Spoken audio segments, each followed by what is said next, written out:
Welcome to all of you. मैं दिलीप मिश्रा। जैसा कि हम लोग पढ़ रहे थे अक्षांश और अक्षांश रेखाओं के बारे में और उनसे संबंधित अन्य तथ्यों के बारे में, तो पिछली क्लास में हम लोग सब सोलर पॉइंट, थर्मल इक्वेटर और अश्वक्षांश के बारे में पढ़ लिया, विषुव के बारे में, इक्विनॉक्स के बारे में पढ़ लिया। आज की क्लास में संक्रांति पर डिस्कस करेंगे। संक्रांति क्या है, उससे जुड़े प्रमुख तथ्यों पर डिस्कस करते हैं। छोटा सा टॉपिक है, चलिए आज इसको पढ़ते हैं। ठीक है, तो देखिए जैसा कि यहाँ पे एक फिगर आपको दिख रहा है, ठीक है, इसमें जो पृथ्वी की 4 पोजीशन दिख रही होगी आपको, बीच में सन को दिखाया गया है, ठीक है, और डेट वाइज पोजीशन यहाँ पे दर्शाई गई है ना। यहाँ से आप देख रहे हैं ये 21 जून की पोजीशन है, 23 सितंबर है, 22 दिसंबर है, 21 मार्च है। ठीक, आपको देखिए डायरेक्शन दिख रहा होगा, ये डायरेक्शन ये बता रहा है कि पृथ्वी सूर्य के चारों ओर, ठीक है, एंटी क्लॉकवाइज दिशा में क्या कर रही है, चक्कर लगाते हैं। एंटी क्लॉकवाइज दिशा में चक्कर लगाती है सूर्य के चारों ओर। ठीक है, हमें पढ़ना है किसको, हमें पढ़ना है जो है सोलिस्टिक्स के बारे में, यानी संक्रांति के बारे में। विषुव हम पढ़ चुके हैं, ठीक है, स्प्रिंग इक्विनॉक्स और ऑटम इक्विनॉक्स के बारे में मैंने पढ़ा पिछली क्लास में, बसंत विषुव और शिशिर विषुव। और कब हो रहा है, 21 मार्च को और 23 सितंबर को विषुव की स्थिति होती है। विषुव क्या होता है, बताया गया कि एक ऐसी तिथि जिस पर या जिस दिन जो है दोनों गोलार्धों में दिन और रात क्या होते हैं, बराबर होते हैं, दिन और रात की अवधि बराबर होती है, उसे विषुव कहा जाता है। ठीक है, आज की क्लास में हम लोग संक्रांति पढ़ेंगे। ठीक है, तो संक्रांति के बारे में आप समझिए कि वर्ष भर, ठीक है, वर्ष में जो है जब पृथ्वी सूर्य के चारों ओर चक्कर लगाते हैं तो वर्ष में एक बार जो है कर्क रेखा पर सूर्य की किरणें लंबवत पड़ती है, एक बार मकर रेखा पर सूर्य की किरणें लंबवत पड़ती हैं। तो जब कर्क रेखा पर सूर्य की किरणें लंबवत पड़ती हैं तो उस स्थिति को हम ग्रीष्म संक्रांति या समर सोलिस्टिक्स कहते हैं। ठीक है, या उसी को हम कर्क संक्रांति कहते हैं, जैसा कि यहाँ पे आप दिखाया जा रहा है। ये स्थिति 21 जून को होती है, क्योंकि 21 जून को कर्क रेखा पर सूर्य की किरणें क्या होती है, लंबवत पड़ती है।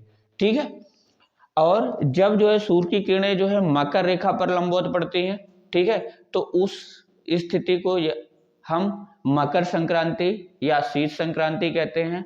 ठीक, ये स्थिति कब होती है, 22 दिसंबर को होती है। समझ में आ रहा है ना। ठीक, बाकी 2 दिन आप देख रहे हैं 21 मार्च और 23 सितंबर को सूर्य जो है इक्वेटर पर लंबवत चमकता है। उस केस में विषुव की स्थिति उत्पन्न होती है और वो 2 विषुव हो जाते हैं, एक वसंत विषुव होता है और दूसरा शिशिर विषुव होता है। बातें क्लियर हो गई। ठीक, संक्रांति के कॉन्सेप्ट में कुछ पॉइंट्स और जानने हैं कि जब सूर्य की किरणें कर्क रेखा पर लंबवत होती है, ठीक है, कर्क रेखा पर लंबवत, आभासी रूप से लंबवत होने का मतलब है कि कर्क रेखा पर 90 अंश का कोण बनाती है। तो जब सूर्य की किरणें कर्क रेखा पर 90 अंश का कोण बनाती है तो उस केस में विषुवत वृत्त पर और उत्तरी, चूंकि कर्क रेखा पर है तो कर्क रेखा उत्तरी गोलार्ध में है, तो विषुवत वृत्त पर, फिर आर्कटिक वृत्त पर और उत्तरी ध्रुव पर सूर्य की किरणों का जो कोण है वो कितना मेजर होता है, ये क्वेश्चन बनता है विज्ञान में। ठीक है, तो इसको आप जान लीजिए कि जब जो है ग्रीष्म संक्रांति होती है, ठीक है, उत्तर अयनांत की स्थिति होती है, ग्रीष्म संक्रांति होती है, तो कर्क रेखा पर जो कोण बनता है, कर्क रेखा पर, ठीक है, कर्क रेखा पर जब सन की लाइट 90 डिग्री यानी लंबवत पड़ती है तो उस केस में जो है विषुवत वृत्त पर, ये पॉइंट आप लिख लेंगे, विषुवत वृत्त पर जो कोण बनेगा वो 66.5 डिग्री का बनता है। ठीक है, आर्कटिक वृत्त पर 47 डिग्री का एंगल बनता है और उत्तरी ध्रुव पर जो कोण बनता है वो 23.5 डिग्री का बनता है। ठीक है, ये पॉइंट, ये उत्तरी गोलार्ध की बात हो गई जब उत्तर अयनांत की स्थिति होती है, और यानी कि जब कर्क रेखा पर सूर्य लंबवत चमकता है। ठीक है, यानी जब ग्रीष्म संक्रांति होती है या कर्क संक्रांति होती है। ठीक इसी प्रकार जब मकर संक्रांति होती है, यानी जब 22 दिसंबर की डेट पर मकर संक्रांति यानी मकर रेखा पर जब सूर्य लंबवत पड़ता है, ठीक है, तो उस केस में क्या होता है कि मकर रेखा पर सूर्य की किरणों का जो कोण है वो 90 डिग्री का बनता है, और विषुवत वृत्त पर वही होता है, विषुवत वृत्त पर बनेगा 66.5 डिग्री का एंगल बनता है। ठीक है, अंटार्कटिक वृत्त पर 47 डिग्री का एंगल बनता है, और दक्षिणी ध्रुव पर 23.5 डिग्री का कोण बनता है। तो ये दोनों कंडीशन में ये 2 पॉइंट आप नोटिस कर लेंगे, इंपॉर्टेंट चीजें ना। तो ये समझ में आ गया। अब हम इन संक्रांति से जुड़े कुछ और तथ्य को पढ़ते हैं, ठीक है। तो ये पॉइंट आप नोट करिए, चूंकि इसको मिटाना है, चूंकि यहाँ पे जगह कम है, फिगर हम नहीं मिटाएंगे। तो ये फटाफट आप नोट करके जो है आगे बता रहे हैं, जल्दी करिए। चलो हो गया होगा ना ये। आइए अब यहाँ पे देखिए, उत्तर अयनांत यानी कि कर्क रेखा पर सूर्य लंबवत चमक रहा है, ठीक है। तो उसके लिए ध्यान दीजिएगा, ये जो फिगर बनाए हैं हम यहाँ पे एक फिगर बना हुआ है, इस पॉइंट को इरेज करते हैं। यहाँ पे फिगर बना हुआ है, आप देख रहे हैं सन की स्थिति, सूर्य है, ठीक है। ये देख रहे हैं ना, ये लाइन, ये ट्रॉपिक ऑफ कैंसर यानी कर्क रेखा, ये 23.5 डिग्री का पॉइंट है, ये विषुवत वृत्त है, और ये मकर रेखा है, ठीक। कर्क रेखा पर सूर्य की किरणें लंबवत पड़ रही हैं, कब? 21 जून को। तो जब कर्क रेखा पर सूर्य की किरणें लंबवत पड़ रही हैं तो कर्क संक्रांति हो रही है, यानी ग्रीष्म संक्रांति हो रही है। तो रिजल्ट क्या मिल रहा है? ग्रीष्म संक्रांति में रिजल्ट क्या मिल रहा है? तो रिजल्ट ये मिल रहा है कि 2 पॉइंट यहाँ पे आपको समझना होगा, ठीक है।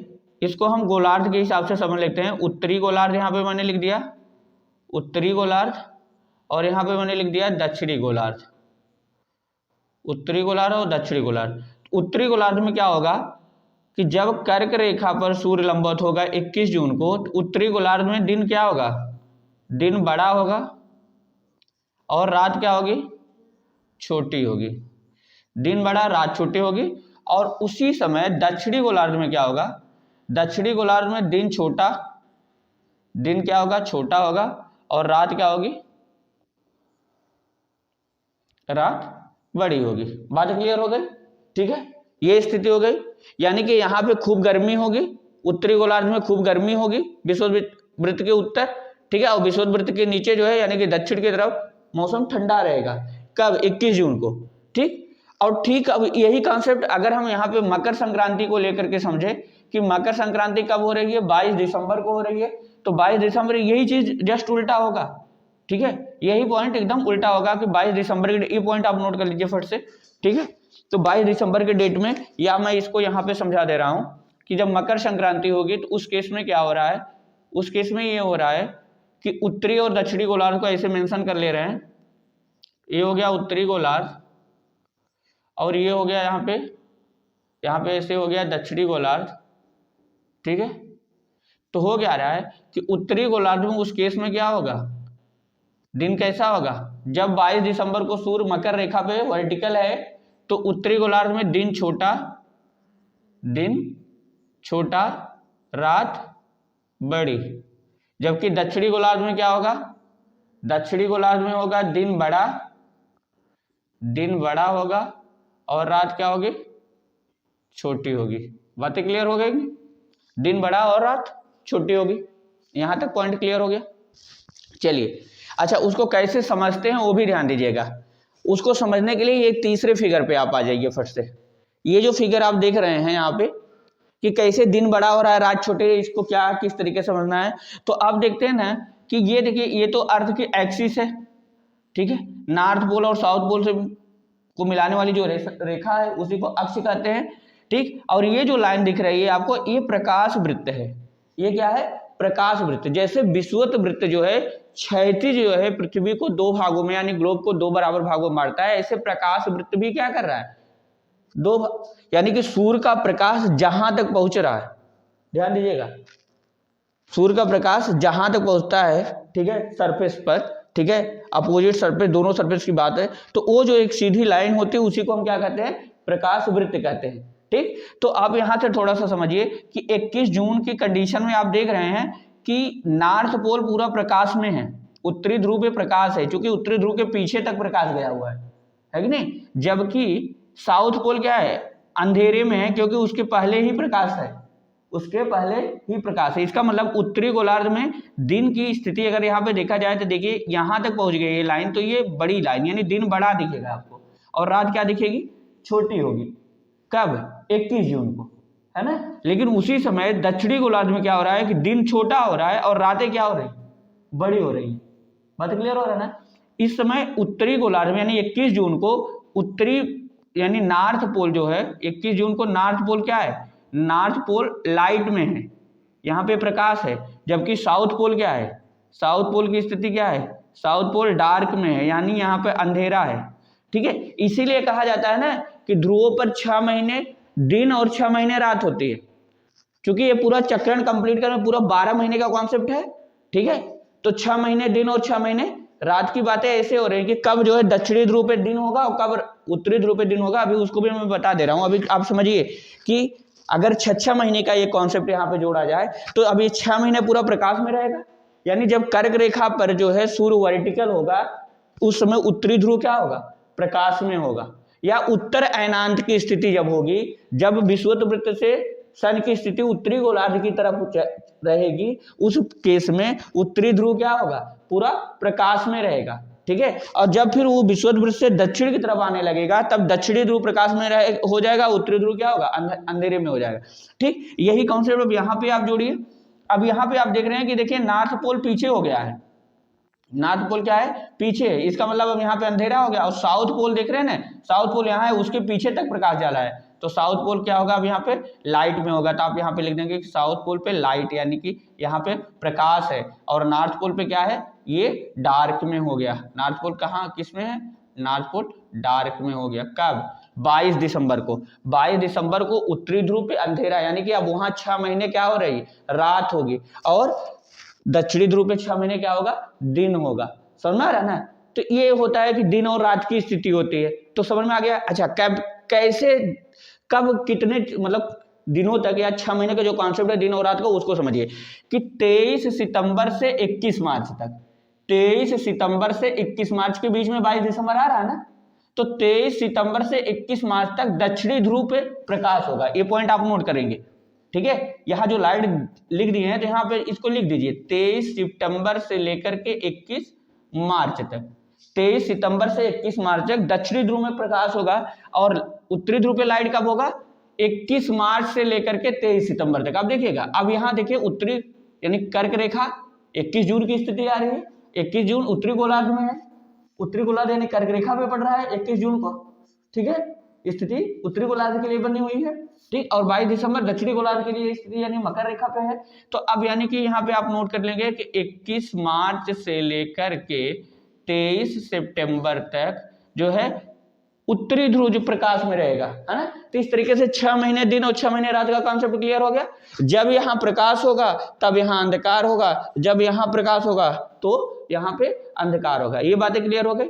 चलिए ठीक है, यहाँ तक हो गया पॉइंट एकदम, इसमें कोई डाउट नहीं, कब दिन बड़ा हो रहा है कब दिन छोटा हो रहा है, सारा पॉइंट क्लियर होता हो गया आप लोग का। अच्छा, अब इसके बाद हमें क्या समझना है, अगला पॉइंट हमें यहाँ पे ये समझना है कि हम लोग अक्सर ऐसे सुनते हैं ना, मध्य रात्रि का सूर्य, ऐसा सुनने में आता है कि मध्य रात्रि का सूर्य कब क्या हो, कैसे क्या स्थिति बन रही है ना। तो देखिएगा कि जब जो है सूर्य उत्तरी गोलार्ध में कर्क रेखा पर, जब सूर्य उत्तरी गोलार्ध में कर्क रेखा पर लंबवत होता है और दक्षिणी गोलार्ध में मकर रेखा पर लंबवत होता है, उस केस में 66.5 डिग्री उत्तरी और 66.5 डिग्री दक्षिणी जो अक्षांश है वहां पर 24 घंटे क्या होता है, प्रकाश हो रहता है। वहां पर 24 घंटे क्या रहता है, प्रकाश रहता है। ठीक है, तो ये पॉइंट आप लिख सकते हैं, मैं अब यहां बता दे रहा हूं, यहां पे आप लिखिए।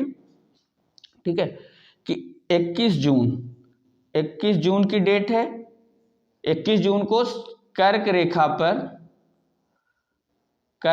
पर सूर्य की किरणें, ठीक है, 90 डिग्री का कोण बना रही हैं। ठीक, और 22 दिसंबर को मकर रेखा पर सूर्य की किरणें 90 डिग्री का कोण बना रही हैं। कि इन दोनों केसेस में क्या होता है कि 66.5 डिग्री नॉर्थ व 66.5 डिग्री साउथ, यानी दोनों अक्षांशों पर, ठीक है, 24 घंटे क्या रहता है, प्रकाश रहता है या प्रकाश पड़ता है, यानी कि दिन रहता है। ठीक है, 24 घंटे का दिन होता है। ठीक है, तो जब 24 घंटे का दिन होगा तो आप क्या कहेंगे, 24 घंटे का दिन होने का मतलब क्या हुआ कि मध्य रात्रि में भी सूर्य चमकेगा, मध्य रात्रि में भी सूर्य चमकेगा। तो आप क्या कहेंगे कि मध्य रात्रि में वहां पे सूर्य चमक रहा है, तो उस अक्षांश पे 66.5 डिग्री अक्षांश पे, और 66.5 डिग्री अक्षांश किस देश से होकर के जा रही है, तो उत्तरी अक्षांश नॉर्वे से होकर के पास करती है। दक्षिणी गोलार्ध में तो क्या है, उस समय 66.5 डिग्री में पूरा जलीय क्षेत्र है, ठीक है। उत्तरी गोलार्ध में नॉर्वे है, इसलिए जो है जब 66.5 डिग्री पे रात में जो है सूर्य चमकता है तो उसे मध्यरात्रि का सूर्य कहते हैं, और नॉर्वे को मध्यरात्रि के सूर्य का देश कहा जाता है। तो ये पॉइंट क्लियर हो गया ना।